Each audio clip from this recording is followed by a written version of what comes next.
Amor e ódio, segunda parte. O acidente.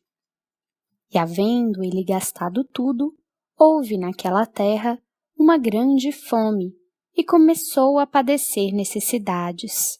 Jesus Cristo, parábola do filho pródigo, Lucas, capítulo 15, versículo 14. Capítulo 1. Eram decorridos 3 anos desde o enlace das nobres casas de Lacordaire e de Soissons.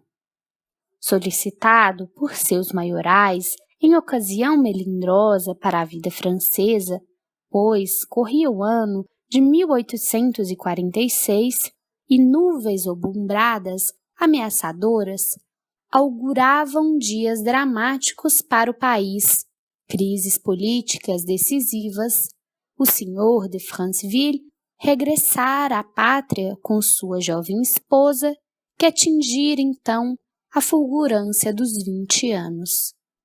Durante este lapso de tempo, o novel casal não lograra quaisquer informes acerca do amigo d'Aberville, o qual nem mesmo se dignara responder às reiteradas missivas que de Soissons, fiel à antiga fraternidade, lhe dirigia. Graças a tão providencial sucesso, as aflições se aquietaram no coração da jovem marquesa. As ânsias se recolheram, relegadas a uma resignação imposta pelo inevitável como pela majestade do dever. Chegando a Paris, o casal de Soissons abriu suas salas sem mais delongas, participando Georges a seu antigo condiscípulo, sem quaisquer constrangimentos, o seu regresso e convidando-o para sua casa. Todavia, não logrando ainda assim a visita que tão grata lhe seria ao coração, dispôs-se de Franceville a procurá-lo em sua residência, certo de que algo de anormal se passava. Mas decepção chocante aguardava-o na rua de Lafayette.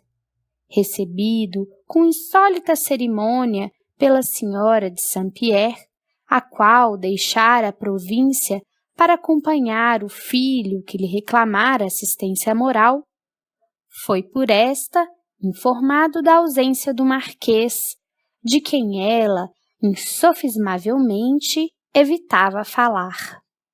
E nem se desculpara em seu nome, nem prometera futuras visitas ou convidara-o para a ceia, como em dias do pretérito. Retirou-se o esposo de Henriette, preocupadíssimo, sentindo o amargor de indefiníveis pressentimentos confranger-lhe as disposições do coração comumente serenas. Em vão, obrigava-se a um cortejo de recordações, no sentido de encontrar as razões das atitudes dos de Saint-Pierre. As divergências políticas com o senhor de Lacordaire, conforme esclarecera o próprio visconde de uma feita, se lhe figuravam razão absurda para o que se presenciava, pois que, quando muito, Gaston ser-lhe-ia franco, e se não mais desejasse frequentar-lhe o domicílio, evitando o visconde, ao menos recebê-lo-ia de boamente no seu, nada obstando ao prosseguimento das boas relações de outrora. Inconformado, naquele mesmo dia, interrogou a esposa sobre se algo de mais grave se verificara entre o visconde e o marquês, que não as controvérsias políticas. A pobre moça, colocada em situação delicadíssima, houve por bem afetar ignorância, recordando, ademais, a severa advertência do pai quanto a tais particularidades, aconselhando, mesmo ao marido, definitivo rompimento com um amigo de juventude, uma vez que ingrato não correspondia este às suas reiteradas demonstrações de apreço. Georges, no entanto, repelia a insinuação desgostoso reservando-se o direito de carinhosamente aguardar ensejo de reatar com aquele a saudosa intimidade. Evidente era, portanto, que o moço diplomata se conservava absolutamente ignorante dos acontecimentos anteriores ao seu consórcio a respeito do amigo e daquela que se tornara sua esposa. Uma tarde, 6 meses após o regresso do jovem casal, na escola de armas que visitavam a fim de conservar os conhecimentos atléticos em voga na época, D'Aberville encontrou-se inesperadamente com Georges de Soissons. Dir-se-ia o choque formidável de 2 centelhas do céu que se reunissem finalmente para uma experiência arrojada à face de Deus. Sim, ali estavam, encarnando ambos o efeito de uma causa do pretérito. Ambos nobres, bons, leais, unidos por vínculos espirituais indestrutíveis. Mas agora entrariam numa liça para temerosas operosidades, onde as forças de ambos, todas as qualidades morais arregimentadas através das migrações planetárias, seriam postas à prova. Um deles, Gaston, lutaria para da própria consciência expurgar a infâmia de uma culpa vultosa. Seria um resgate. O outro, Georges, inspirado no sublime sentimento do amor, levaria como ideal o auxílio à redenção de 2 entes muito queridos ao seu coração. Seria uma missão. As efusões foram ruidosas por parte do jovem diplomata, cujo coração, naturalmente, se franqueara às alegrias do momento. D'Aberville, porém, tolhido pela surpresa, manteve-se discreto, correspondendo com certo constrangimento às demonstrações jubilosas daquele que, sem o desejar, lhe destruíra a felicidade. Fez-se o inevitável entendimento. Georges queixou-se ressentido, admoestou o amigo, terminando por exortá-lo ao reatamento das antigas relações. Ofereceu-lhe os préstimos, abriu-lhe as portas do lar, falou-lhe da esposa a quem desejava apresentá-lo, aconselhou-o a imitá-lo com um matrimônio, suplicou-lhe esquecesse de Lacordaire, lembrando-se de que ele mesmo, Georges, é quem era chefe em seus domínios. Por sua vez, Gaston desculpou-se, apresentando razões financeiras e políticas, trabalho excessivo, pois dedicava-se agora à literatura e à música com grande profundidade, a deveres absorventes da vida operosa que levava como homem de negócios que era no momento. Jantaram juntos, e juntos também cearam, encantados por se terem reunido, dizendo-se, como outrora, 1000 coisas agradáveis, satisfeitos, alegres, rindo-se por um tudo como um par de namorados felizes, somente se separando alta noite, tendo o senhor de Soissons insistido para conduzir o amigo em sua própria carruagem até seu domicílio, prometendo-se, ao se despedirem, se visitarem e encontrarem muitas vezes. E só depois que se viu a sós em seus aposentos, pôde Gaston refletir, medindo serenamente a gravidade da descoberta que no recesso da própria alma fazia, que Georges ocupava em seu coração o mesmo lugar de outrora, a despeito de ser agora o marido de Henriette.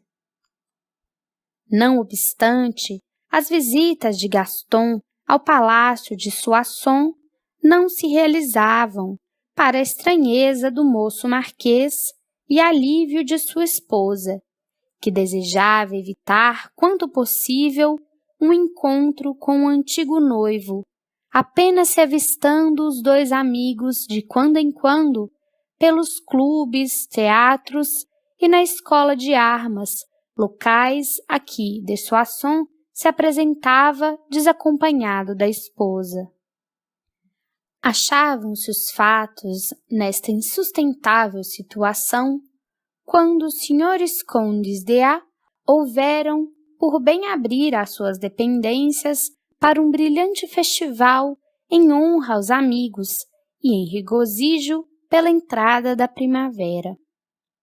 Gaston d'Aberville, acatado em seu meio social como artista emérito, vira-se procurado pela gentil condessa Jacqueline de A a fim de programar os seus festejos, escrevendo peças e partituras, ensaiando bailarinos, desenhando cenários, etc.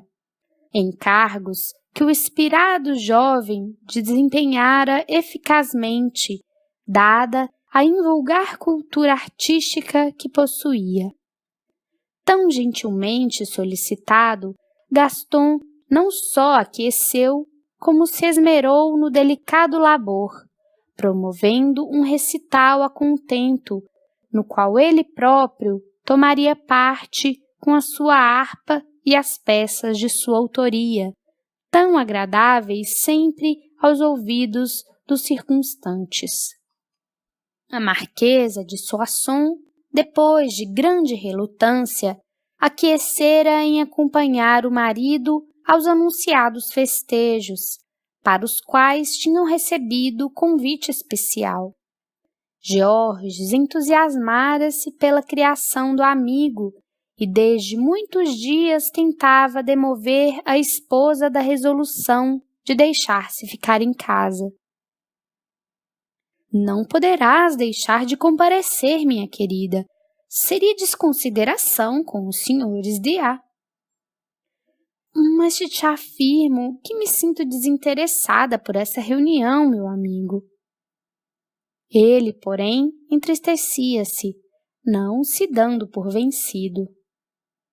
És má, Henriette, e compreendo que folgas em contrariar-me. Georges, peço-te, suplicava a tímida senhora, temendo justamente ver surgir o espectro do passado na pessoa do artista que era a maior atração para a reunião projetada. D'Aberville de Saint-Pierre cantará peças novas e levará à cena bailados clássicos, uma comédia em versos, a qual, segundo afirma o conde, é o que mais encantador poderíamos desejar. O marido venceu. O que Paris possuía de mais elegante e altamente colocado reuniu-se na noite festiva para a luxuosa recepção, e os salões dos condes de A, decorados com arte e feericamente iluminados, derramavam dos lustres de cristal suspensos do teto ondas de luz irisada sobre o colo das damas ataviadas de flores e pedrarias. Perfume intenso e sugestivo saturava a atmosfera regurgitante daquele exagerado esplendor de que Paris sempre foi pródiga em apresentar. Envolvida em impecáveis trajes de musselinas brancas de uma simplicidade sugestiva e encantadora, Henriette, cujos cabelos louros marchetados de anéis fulguravam em radiações singulares, à luz dos lustres majestosos, dir-se-ia antes um ser alado, a que favores celestes permitissem a presença entre mortais. Georges sentia-se orgulhoso da esposa, alvo de todas as atenções pela mirífica beleza, e nessa noite o sorriso habitual dos seus lábios desenhava-se com mais legítima satisfação. Aproximava-se a hora convencionada para o início da comédia escrita e musicada pelo Marquês de Saint-Pierre o qual, no entanto, não se dignara aparecer ainda no salão de baile. Conservando um tom de elegância muito seu, Gaston só se apresentava às reuniões para que era convidado quando já estas iam a meio. Malgrado seu, presa de nervosismo inquietante, a formosa marquesa de Soissons estremecia a cada novo anúncio do mordomo apresentando os convivas que chegavam. Quisera ela saber ausente dessa festa suntuosa o antigo noivo, mas certa de que de forma alguma poderia ele faltar às anunciadas representações, emocionava-se na expectativa atordoante. De súbito, do local onde se encontrava, a formosa de Lacordaire sentiu que todas as fibras do seu coração estremeceram alvoroçadamente no anseio alucinador, provocando-lhe tão angustiante comoção que ela preferiria que as entranhas da terra se escancarassem a seus pés a fim de arrebatá-la, antes que permanecesse ali. O mestre de cerimônias pronunciara o nome de um conviva que acabara de chegar, e esse nome, que ela julgara esquecido nos arquivos do coração, graças às imposições da razão, repercutiu com tão estrepitoso fragor pelas sensibilidades do seu ser, que a fez vacilar ao choque da emoção, como se lhe faltassem os sentidos. O senhor Marquês d'Iberville de Saint-Pierre. Gaston fez sua entrada no salão onde os pares descansavam de uma vibrante mazurca do Sr. Chopin, que a orquestra acabara de executar. Um murmúrio acolheu-o. A despeito de tudo, admiravam-no ainda. Belo como um deus, altivo e nobre como um César, irradiando de sua personalidade irresistíveis simpatias, todos os olhares atraiu naturalmente. Como presa de angustiante pesadelo que lhe estrangulasse as forças de reação, Henriette ouviu os comentários tecidos a respeito dele. Galhardo sempre, os anos não pesam sobre a sua mocidade. Ai, conserva a costumeira elegância, apesar da ruína. É verdade, consta que está completamente arruinado. As negociações com os bancos agrícolas parece que vão fracassando por escassez de capital e reduzem-no à necessidade de se valer da arte para viver. É pouco decente a nova profissão e, como a anterior, pouco aristocrática. A senhora de Soissons sentia-se sucumbida. A presença do antigo noivo impressionava mais do que ela própria esperava, e tão desagradáveis comentários faziam-na perturbar-se ainda mais, ocasionando-lhe sofrimento. Uma contundente vontade de chorar oprimiu-lhe o seio. 2 lágrimas embaciaram a pureza de seus olhos. No entanto, Gaston parecia não haver notado a presença da sua antiga prometida.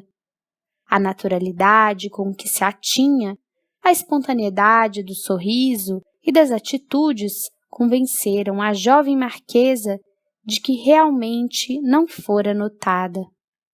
Georges, ausente da sala, ensejou-lhe olvidar a inconveniência de segui-lo com os olhos para onde fosse, ou preocupar-se com as atitudes gentis mostradas diante das damas. A pobre moça afligiu-se. Seu seio arfava sob a inelutável decepção de não ser notada, ao passo que o despeito acendia-lhe alucinações no cérebro. As recordações surgiram em atropelo, revivecidas do âmago do coração. Reviu-se com ele a cata dos morangos pelos bosques perfumosos de Saint-Croix, o balanço do parque, a primeira carícia de amor à beira do lago, os corredores do convento de Rouen, o adeus de Belleville. E agora ali estava ele novamente. Um abismo irremediável separava-os, porém. Oh, sim, ele devia odiá-la agora, e por isso não a queria ver, permanecendo de costas voltadas para ela. O certo, porém, era que a esposa de Georges enganava-se nas suposições que fazia. Gaston d'Aberville não a odiava, amava-a. Ele a distinguira entre os reposteiros no momento preciso de sua chegada, notara a ausência de Georges e a prudência ditara-lhe atitude. Estremecera e sua alma vibrara ao revê-la tão linda em seus vestidos níveos, notando-lhe o embaraço, a emoção penosa que sua presença lhe causava. Quisera arrojar-se aos seus pés e beijar-lhe a fímbria dos vestidos, no supremo desafogo das dores que a mesma lhe causara. Sentia-se, no entanto, feliz, pois que ali estava ela, bem junto dele, e sua perturbação confessava-lhe que não o esquecera ainda. Que mais poderia desejar quem, como ele, revolvera o coração na miséria de um desconforto só comparável à desdita que o provocara? Entre mentes, Georges, que não dançava, por isso frequentemente se afastava do salão de baile, acabara de a este retornar a fim de ver a esposa e convidá-la ao buffet antes de iniciada a parte teatral. Ao cruzar a grande pista, porém, durante o intervalo que se seguiu, encontra-se de chofre com um amigo. Gaston, apareceste, enfim! De Franceville, meu amigo! Apertaram-se as mãos risonhos e amistosamente se afastaram para um recanto, sob os olhos pávidos de Henriette Flavie, que parecia vacilar. Conversaram durante alguns minutos, mas de súbito, como visionando por meio de pesadelo irremovível, a filha de Flávio Henri os vê de braço dado, dirigindo-se para ela. Arregimentou, então, todo o valor de que era capaz, levantou-se altivamente e, prometendo-se dominar as ferazes emoções que colidiam em seu íntimo, dispôs-se a enfrentar a situação com galhardia. Era tempo. Os dois homens logo se aproximaram e Georges amavelmente falou, enquanto ela própria preferiu fitar o marido. Trago-vos o meu melhor amigo, senhora, o Marquês d'Aberville de Saint-Pierre, o mais belo homem da França e dos mais nobres e gentis homens com que podereis hoje dançar. Deveis, porém, conhecer-vos. Fostes vizinhos na vossa pitoresca Normandia. Henriette estendeu a mão atenciosa, enquanto de Saint-Pierre se curvou galantemente, osculando-a. Um escravo aos vossos pés, minha senhora, e que por muito feliz se daria se pudesse ser contado entre os amigos da vossa respeitável casa. Obrigada, senhor Marquês. Tartamudeava, meio aterrada, a pobre moça, enquanto o esposo a contemplava risonho e bondoso. À minha casa serão sempre bem-vindos os amigos de meu marido. Falaram vagamente da Normandia, contrafeitos e suspensos por uma comoção penosa. Visível embaraço dificultava-lhes a conversação, que se não animava, apesar dos esforços do Sr. de Franceville, o qual, como sempre, atribuía o mal-estar à inimizade entre as casas de Lacordaire e de Saint-Pierre. A marquesa, porém, para quem o momento era insuportável, a pretexto de descansar, manifestou o desejo de afastar-se da sala. O marido acompanhou-a, arrastando consigo o amigo a fim de juntos saborearem uma chávena de chá que restaurasse as forças da esposa. Georges, em cuja mente jamais perpassara a ideia de que um romance de amor existira entre aquela que agora era sua esposa e seu amigo d'Aberville, dir-se-ia empenhado, e realmente assim era, em firmar as relações desses dois entes queridos colocados em sua romagem terrena para significativa prova de comunhão com o dever. E assim foi que disse à sua mulher, quando findaram o chá, desejando patentear a consideração que lhe merecia o jovem artista daquela noite. Mais 3/4 de hora se findarão as danças para nosso querido marquês nos deliciar com a doçura inconfundível de sua arte. Opino para que vós, marquesa, espereis as representações dançando esta mazurca que se inicia com o meu caro d'Aberville, cuja fama de bom dançarino já fez época. E virando-se para Gaston: Marquês, tende a bondade de oferecer o braço à senhora de Soissons, convidando-a para dançar. A ambos fora impossível a relutância. Dançaram.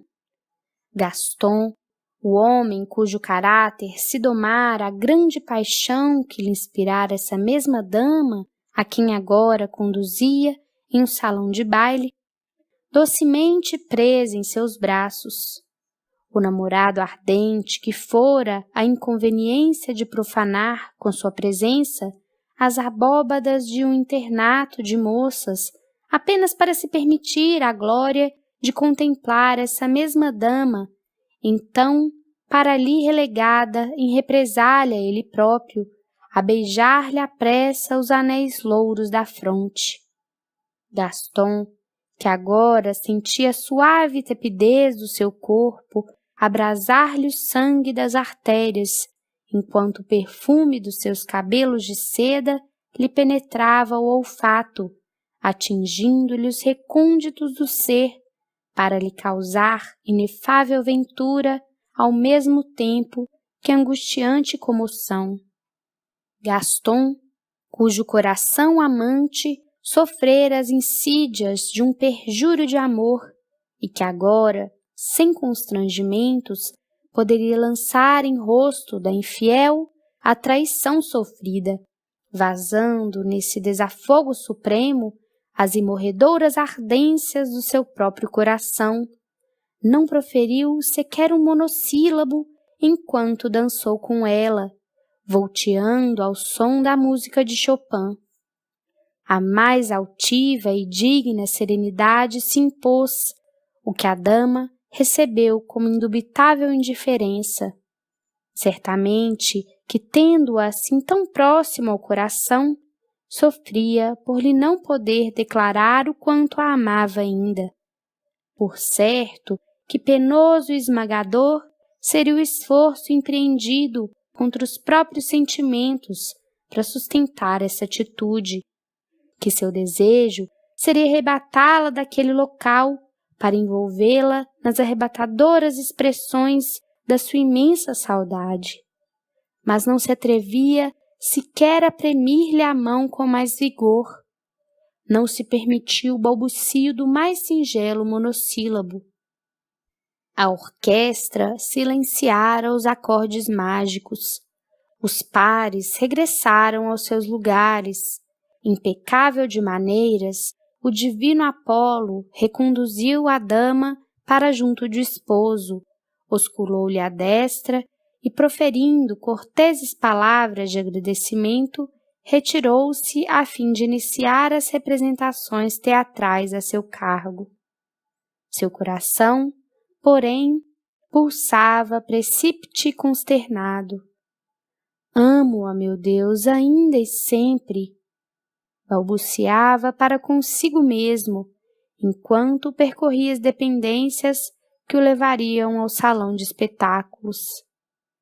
Ai de mim, quisera odiá-la, Henriette, Henriette, e tu sofres, pobre menina, ao mesmo tempo que fazes a desventura de 2 pobres homens que no teu amor encerraram a própria vida.